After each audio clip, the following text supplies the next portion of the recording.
মানি না, কতক্ষণ ঠিক না?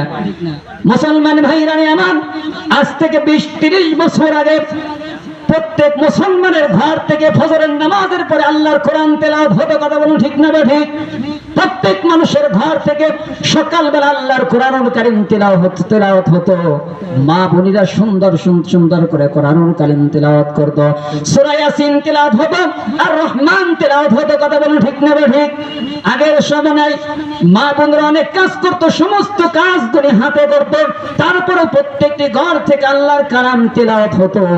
আর এখন সব অটো হওয়ার পরেও আর কোন বাড়ির থেকে আমার জানা মতে সকালবেলা কোরআনুল কারীম তেলাওয়াত হয় না, কতক্ষণ ঠিক না বেঠিক? এই জন্য তো এত বিচ্ছেদ, এত তালাক, কতক্ষণ ঠিক না বেঠিক? এত তালাক, কোরআনের বরকত নাই। সকালবেলা ঘুম থেকে উঠেই মোবাইল, কতক্ষণ ঠিক না বেঠিক?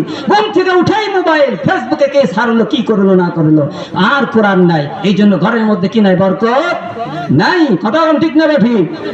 আমাদেরকে আল্লাহ দুনিয়াতে প্রেরণ করেছে একমাত্র তার গোলামের জন্য। সেটা বলেন সুবহানাল্লাহ। মানুষ